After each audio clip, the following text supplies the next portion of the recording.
Magandang umaga sa inyong lahat. Bago tayo magsimula, ay magkakaroon muna tayo ng isang panalangin na pangungunahan ni AJ. Sa tayo ang lahat.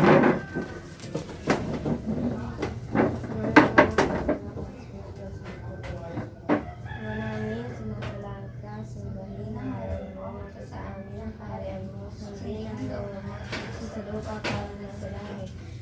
Bigyan mo po kami ng aming kakanin sa araw-araw at patawarin mo kami sa aming mga kasalanan. Para na ng pagkatawad namin sa nakakasala sa amin. At huwag mo kami itangkol sa tukso at iadya mo kami sa lahat ng sama. Amen. Bago magsiupo, ay pakipulot muna ng mga kalat sa ilalim kung meron man.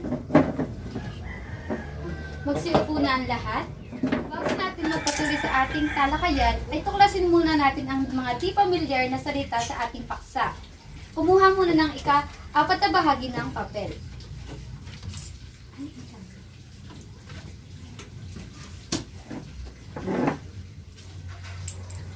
Paduto. Ibigay ang kahulugan ng mga salitang may bilog sa pangungusap. Number 1. May dalang sisidlan si Aling Marta papuntang palengke. Ang may bilog ay ang sisidlan. Ano yun? Usulati.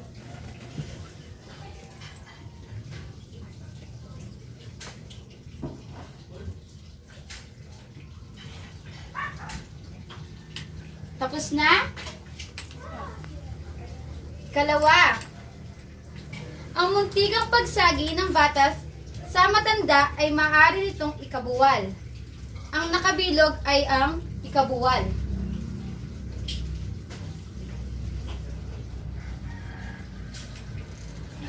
Ikabuwal. Ano ang pagkakaano ng ikabuwal? Hindi to yung pinakang inyong aanuhin sagot.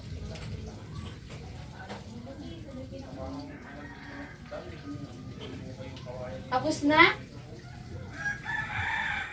Katatlo. Niregaluhan si Aling Marta ng kalupi ng kanyang asawa. Ang salitang nakabilog ay ang kalupi.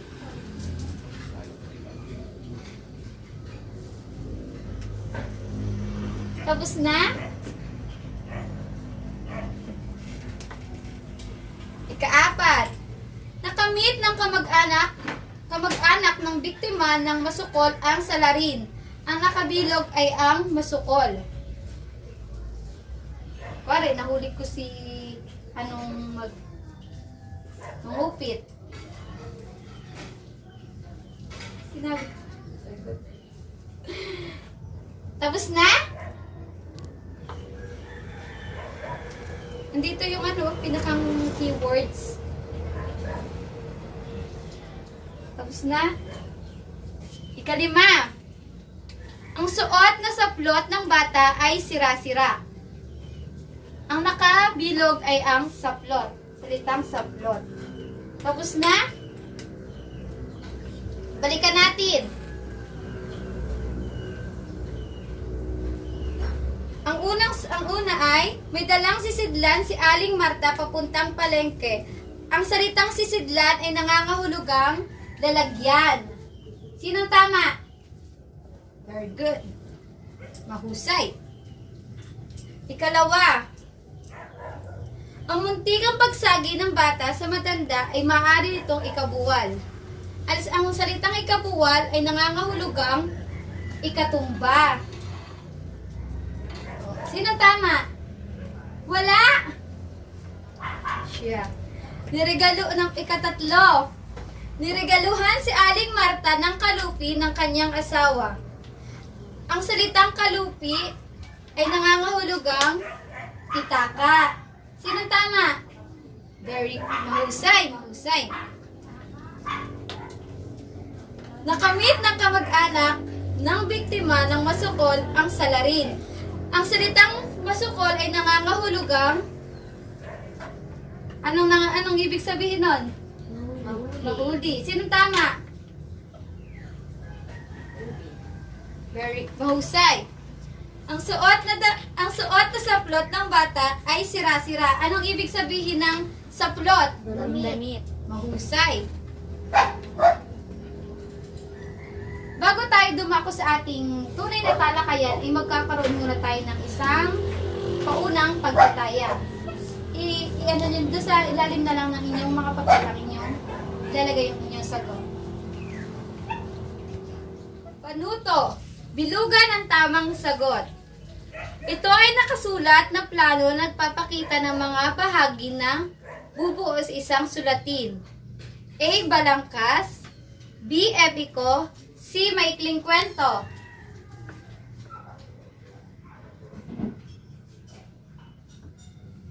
Tapos na?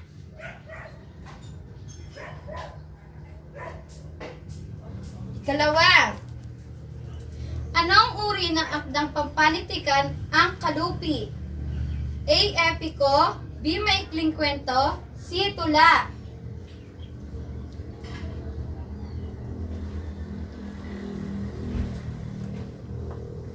Ikatatlo. Sino ang pangunahing tauhan sa kwento? A. Aling Rosa at Juan Reyes. B. Aling Marta at Andres Reyes. C. Aling Marta at Juan Reyes.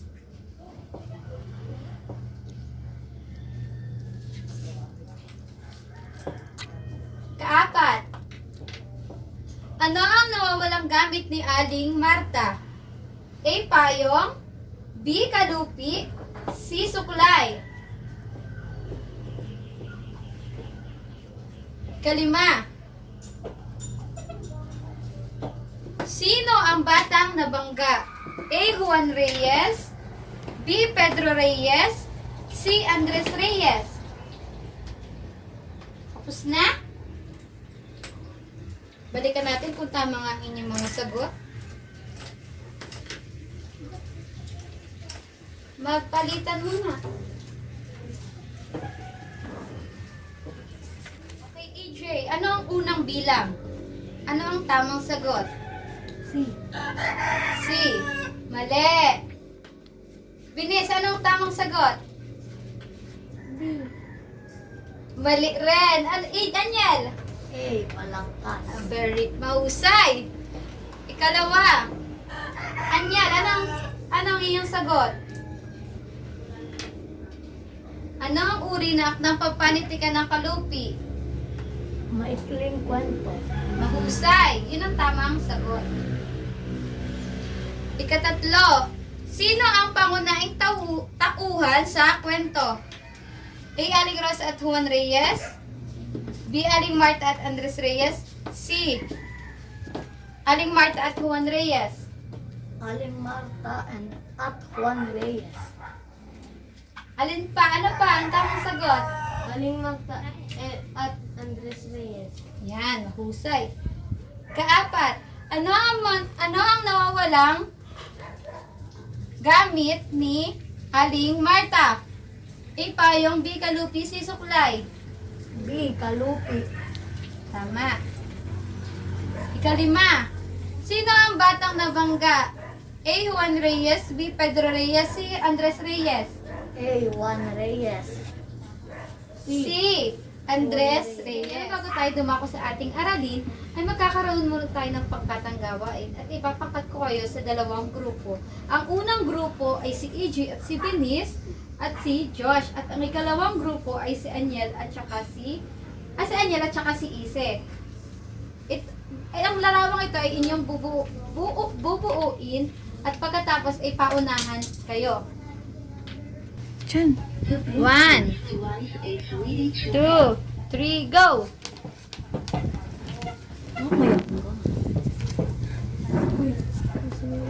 Kung sino ang una ay may premyo. Na? Premyo.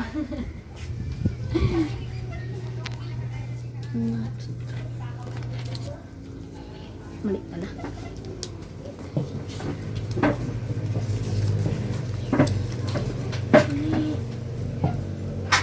Galing, oh. Patapos na sila. Ito? Kasi na ano pa? Huwag kang magalit. Buuin nyo. Kaya ayaw kasi ng team. Ako rin, tinan mo, di ko rin mabuo. Tapos. Yan, sila ang nauna. Uy! Mata mo. Ba't ako hindi ko rin mabuo? Ngayon natin number. Yung larawan, unang pangkat, EJ. Taka. Mahusay. Ang kalawang pangkat, anong inyong nabuo? Josh. Kalupi. Kalupi, oh. Kung malaman ninyo ang mga larawang inyong nabuo, ay manunod muna kayo ng isang video.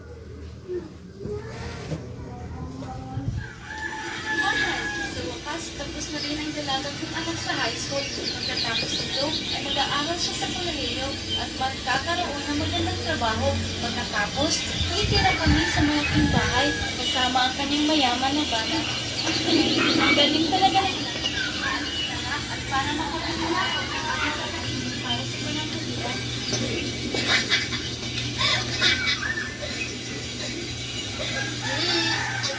Naunawaan ninyo ba ang inyong mga napanood?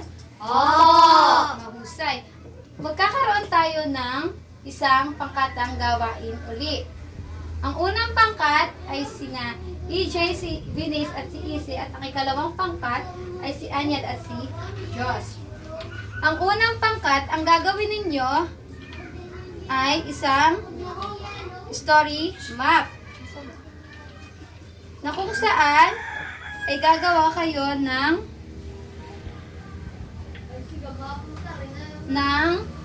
may panimula, gitna at wakas na pangyayari sa inyong napanood na kwento.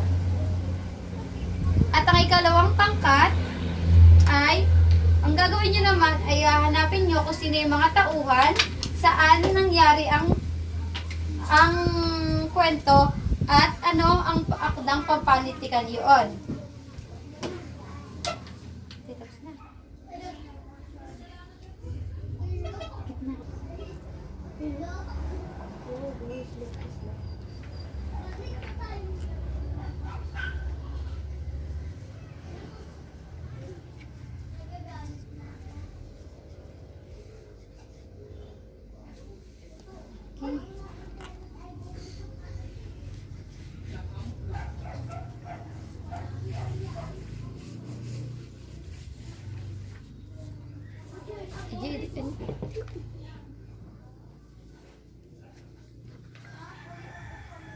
EJ. Ulitin namin.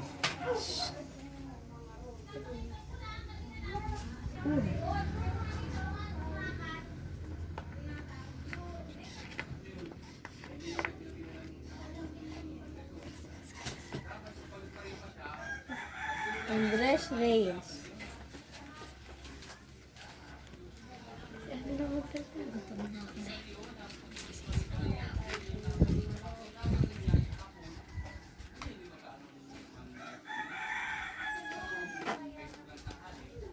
Mukhang naunawaan ninyo ang kwento. Sino nga muli ang may akda ng ang kalupi? Anyan? Benjamin P. Pascual. Mahusay. Sino naman ang batang nabangga? Tapos na EJ? Andres Reyes. Mahusay, tama. Ang aleng na wala ng kalupi. Ise. Anong pangalan niya? Si Aling Marta. Mahusay. Ano naman ang inyong napulot na aral sa kwento? EJ. Huwag mong bibintang ng iba. Suriin muna kung sino yung kumuha.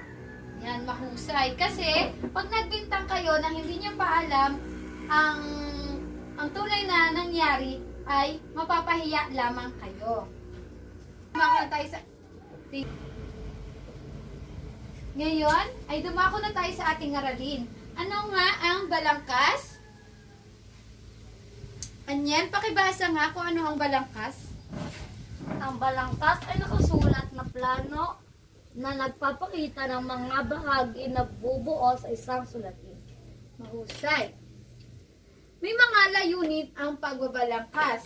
Ang unang layunin ay ang maorganisa ang mga idea. Ang pangalawa ay matukoy ang mahalagang detalye Ikatlo, bilis, pakibasa nga. Makita ang ugnayan sa isa't isa ng mga ideya. Ang ikaapat, pakibasa nga, Ise. Malaman kung anong bahagi ng tatanggalin kung kinakailangan. Tama. Ang ikalima, Josh.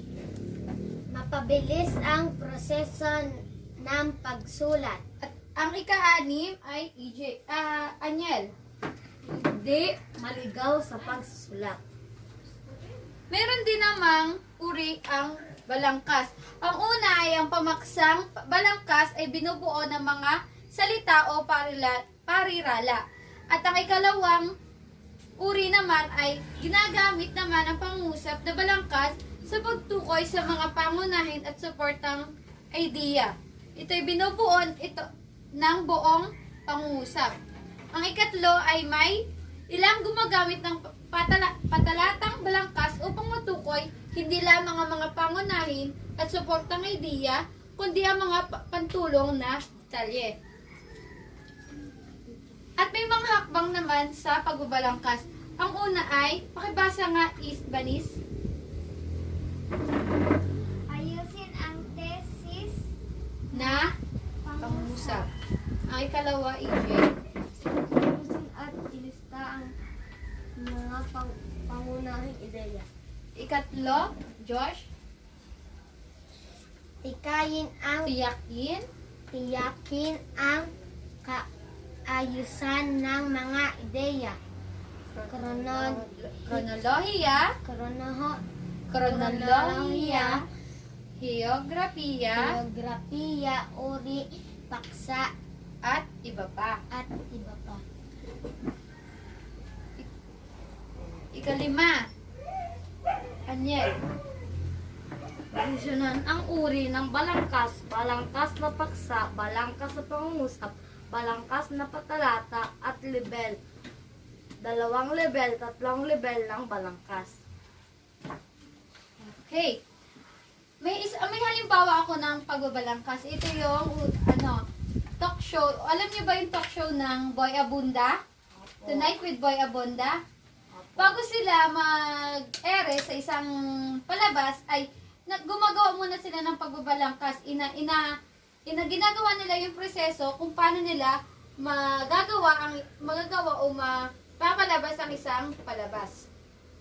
Ngayon ay naunawaan na ninyo ba ang pagbabalangkas? Opo. Kung gayon ay magkakaroon na tayo ng isang pagtataya. Kumuha ng ika-4 na bahagi ng papel. Bahagi ang ating pagtataya. Ang una ay pagkilala at pagtapat-tapat.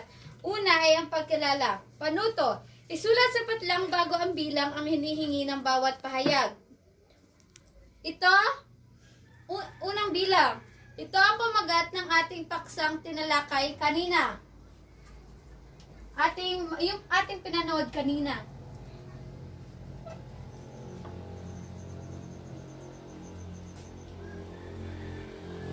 Tapos na? Dalawa. Siya ang sumulat ng kwentong Ang Kalupi. Sino ang may akda ng Ang Kalupi? Nulit ko yun kanina.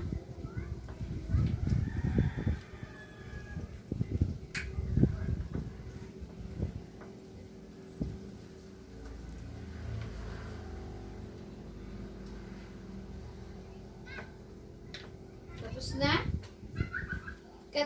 Ikatlo. Siya ang batang nabangga sa kwento. Sino yung batang nabangga? Anong pangalan niya?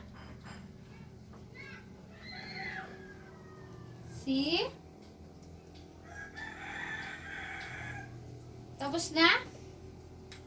Kaapat.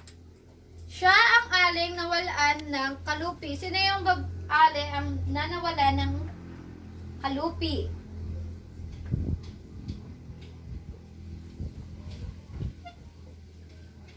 Kalima. Siya ang pangunahing tauhan sa kwento.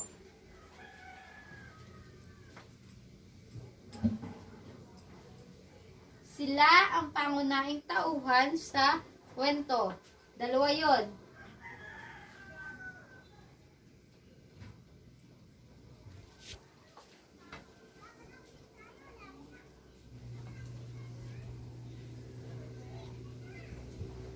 Tapos na? O, sa ikalawang bahagi naman tayo, ang pagtapat-tapat. Panuto, hanapin sa hanay B ang kahulugan ng nasa hanay Hanapin sa hanay A ang kahulugan ng nasa hanay B, isulat ang titik bago ang bilang.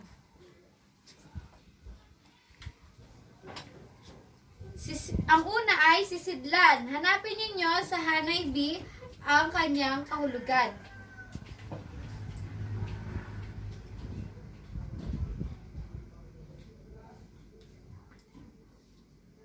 Ang letter A ay damit, B pitaka, C lalagyan, D mahuli, E katumba, F alaala.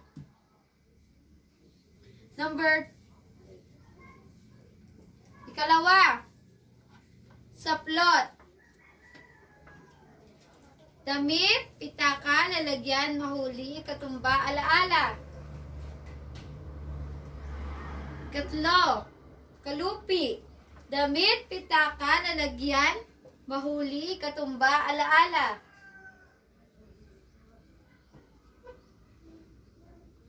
Kaapat, masukol. Damit, pitaka, lalagyan, mahuli, katumba, alaala. Kalima, ikabuwal. A damit, B pitaka, C lalagyan, D mahuli, E ikatumba, F alaala. Tapos na? Opo. Magpalitan ng papel. Magpalitan na.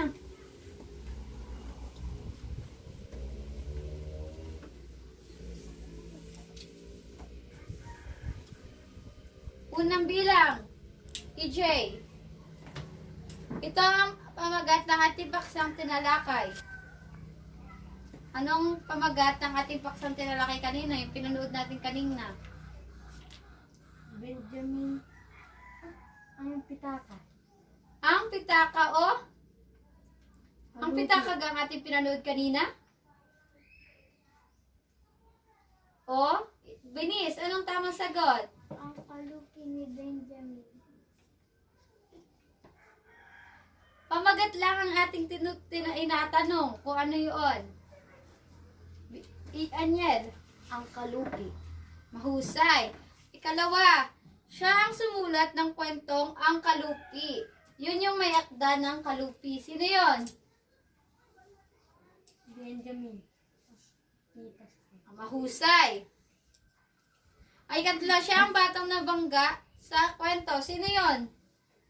Andres Reyes. Mahusay. Kaapat, siya ang aling nawala ng kalupi. Sino yun? Ay, aling mata. Mahusay. Magaling. Siya ang pangunahing tauhan sa kwento. Sila yun, dalawang pangunahing. Andres Reyes. Mahusay. Magaling. Sa pagtapat-tapat naman. Ano ang ibig sabihin ng sisidlan? Lalagyan. Ikalawa, saplot. Anong ibig sabihin nun? Damit. 3. Kalupi. Pitaka. Tama. Ika-4, masukol. Mahuli. Ika-5, Katumba. tama. Ngayon naman, kung talagang naunawan niyo ang ating kwento ay magkakaroon kayo ng isang takdang aralin. Sino ang